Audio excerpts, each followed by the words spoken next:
Vous êtes bienvenue sur Prime News TV Bénin. Un plaisir de vous retrouver pour la une des journaux de ce matin que nous démarrons avec la primeur qui affiche à sa manchette au Conseil des Béninois de l'extérieur. Le sournois désavoué, l'âge élective confirmé pour demain. Le président Fréjus Rognoni-Essi, très attendu, très attaché, autant pour moi, au test.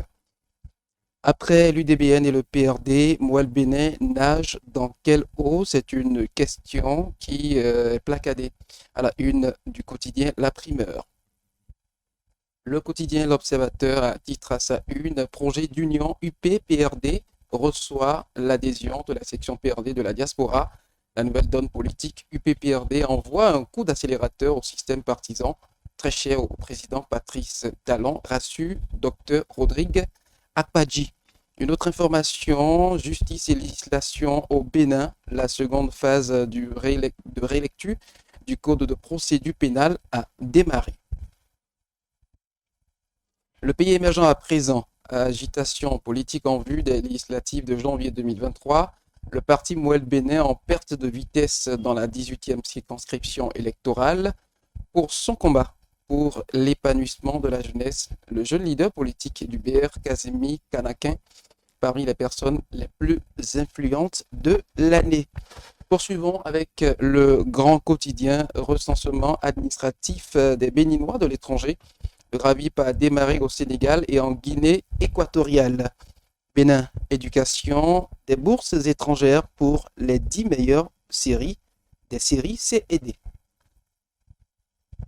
Nouvelle tribune, production du coton, le Bénin sur le toit de l'Afrique. Paiement de rappel découlant de la revalorisation du traitement salarial des agents de l'État. 10 ans après, des retraités survivants attendent toujours. Le potentiel bradage des réserves administratives à Djimé Sud, à Bomé, ministre, député, maire dans le filet de la criette. Contrôle d'inspection des chantiers dans le Grand Okoué, la mairie de Cotonou fait barrière au dysfonctionnement. Fatalité pour finir, presse béninoise, Évariste Rolonon reconduit à la tête du bureau du Conseil national du patronat de la presse. Ce sera donc tout pour la une des journaux de ce matin. Le décryptage dans un court instant.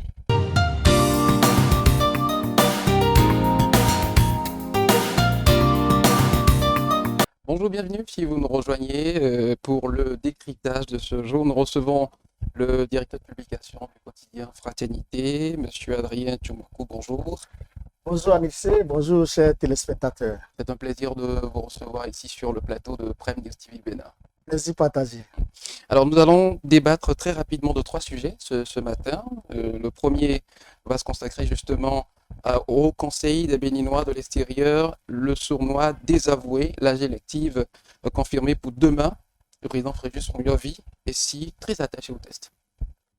Oui, monsieur Anissé, nous avons suivi avec attention le président du Haut Conseil des Béninois de l'extérieur hier.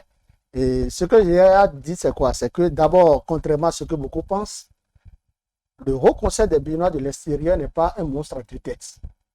Le Haut Conseil des Béninois de l'extérieur a un et unique président, un Béninois, un président légalement reconnu et en exercice à la personne. Absolument, Fréjus Rognoni. Très bien, de Fréjus Rognoni. Vous savez, nous sommes dans un état de droit. Et dans un état de droit, c'est le respect des textes. Le respect des textes en vigueur.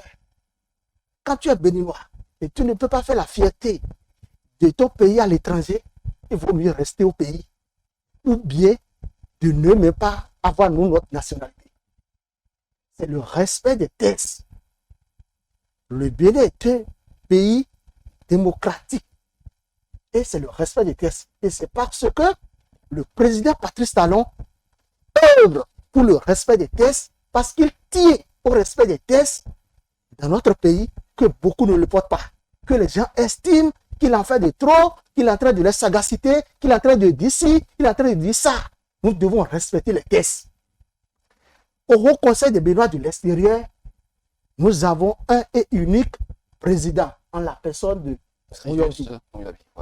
Il a donné sa conférence de presse hier. Vous avez suivi tout comme moi. Absolument. Mais je vous dis, C'est à l'occasion que moi j'ai compris que M. Rouyovi est un homme de qualité.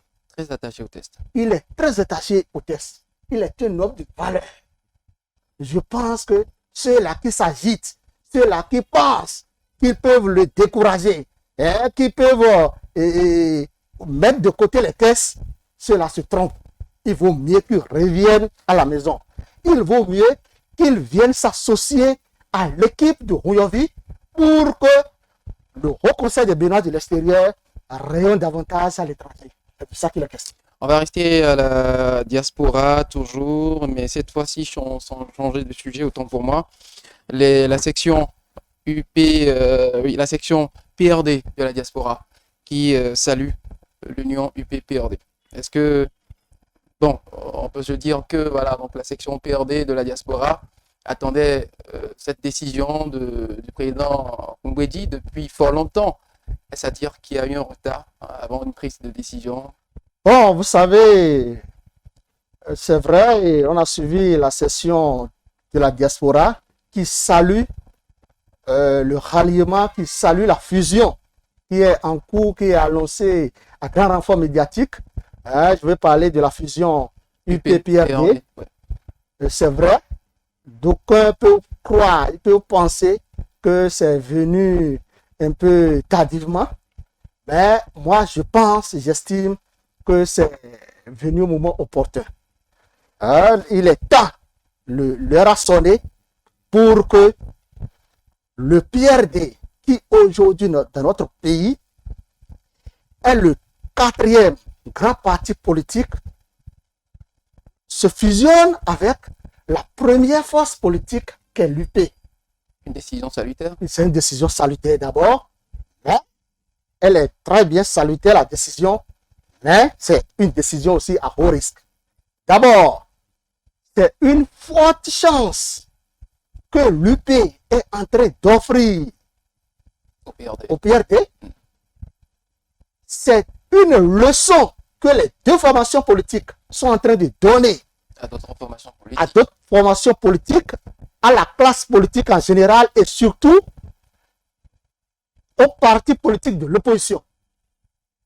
C'est un signal fort, je le dis bien, c'est un signal fort que ces deux formations politiques, ces deux partis politiques sont en train de donner à l'opposition. C'est vrai, Irénée Agossa a beaucoup souhaité que l'opposition se mette ensemble, mais ça n'a jamais donné quelque chose.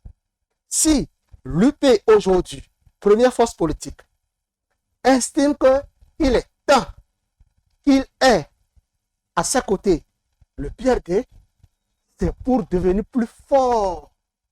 C'est pour gagner non seulement l'élection législative en cours bien sûr, oui, qui vient le 8 janvier prochain, mais c'est aussi pour une lutte plus adéquate pour bien s'enraciner dans notre pays. Vous savez, le PRD aujourd'hui, c'est l'OME au grand complet. Absolument. C'est l'OME au grand complet et une partie de Apapa dans le littoral. Si aujourd'hui l'UP arrivait à se fusionner avec le PRD, c'est que le système partisan prôné par le chef de l'État est en train de s'asseoir davantage. C'est de ça qu'il est question. Nous devons, moi personnellement, parce que je dis toujours que avoir 100 partis politiques dans notre pays, ce n'est pas la peine. Si aujourd'hui, avec le système partisan, nous avons une quinzaine, c'est déjà un grand pas. Mais si ça peut réduire davantage, c'est encore bien. Une réduction considérable. Une réduction considérable. Aujourd'hui au Bénin, il ne faut pas qu'on se leurre. Les deux forces politiques, c'est l'UP et le BN. On a vu l'UDBN qui s'est fondu au BN. C'est vrai que le PRD tient toujours à garder son identité, l'arc-en-ciel.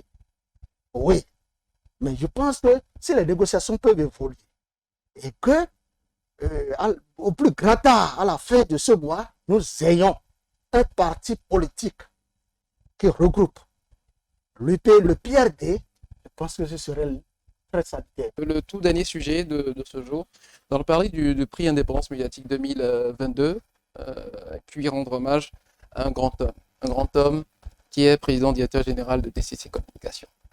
Vous devinez. Vous savez, DCC Communication, c'est une entreprise de presse digitale. Et DCC Communication, qu'on le veuille ou pas, aujourd'hui au Bénin, est en train de laisser des empreintes. C'est pour la deuxième fois que j'ai suivi le prix Indépendance organisé par DCC Communication. C'est merveilleux. C'est merveilleux. Et vous savez, mais depuis que la rupture est venue dans notre pays, je vais parler depuis 2016 jusqu'à ce jour, les associations fêtières de la presse, je vais parler de l'UDEM, de l'UPMB et du CNPA.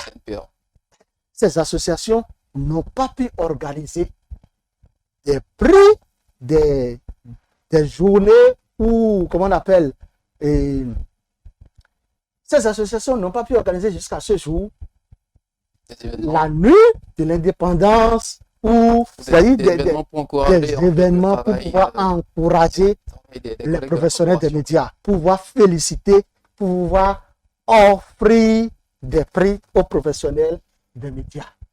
Et un homme, nous avons rencontré un homme qui le fait depuis 2 ans. Mon frère, félicitations au PDG de DCC Communication. Je vais parler, je vais nommer Wilfried Fadonugbo. Mais ce n'est pas donné à n'importe qui de sortir des millions de sa propre poche.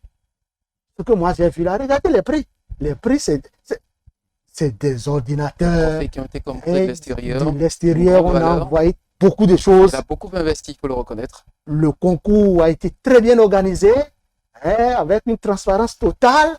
On a suivi, tout le monde était là, tout le monde était représenté.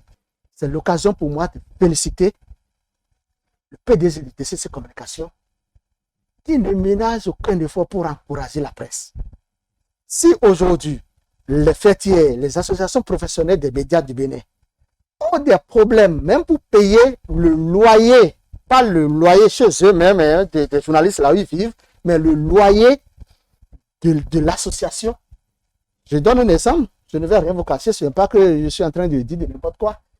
Je suis le trésorier général de l'ODEM, Observatoire de la déontologie et de l'éthique dans les médias. Mais nous devons plus de 6 millions de francs CFA de loyer. Et c'est ça qui nous a amené finalement à signer, à prendre un engagement et demander au propriétaire que nous allons nous retirer. Un retrait momentané. Un retrait momentané. Et ça fait que ça agit sur le travail que nous devons faire. Mais il est important de souligner également pour le prix Indépendance médiatique que l'objectif, le but même du PDG de DCC Communication est de promouvoir beaucoup plus la presse béninoise et de donner plus de visibilité aux journalistes béninois de par leur production. Une meilleure visibilité sur les plateformes digitales et aussi par là leur permettre d'avoir des opportunités à l'étranger, pourquoi pas. Mais pas une production de qualité, ce qui a fait que la sélection des membres du jury a été une sélection pointue. Et un travail formidable a été abattu par le jury de la première édition et celui de la deuxième édition que nous saluons ici.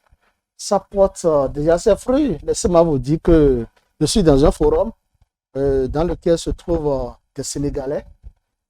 C'est toute l'Afrique de l'Ouest. Des Sénégalais, des Togolais, consorts. Ils ont parlé de DCC Communication. Et c'est en cela, moi, je dis, si nous pouvons avoir 2 Wilfried Fadonugbo au Bénin, laisse pas respirer un peu. Et il faut dire la vérité. Eux, ils veulent avoir un seul Wilfried Fadonugbo dans leur pays. Un seul. Ouais.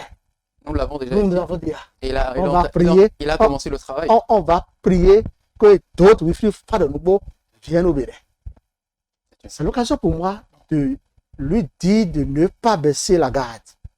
Et je salue tous ses collaborateurs, tous ceux qui l'entourent.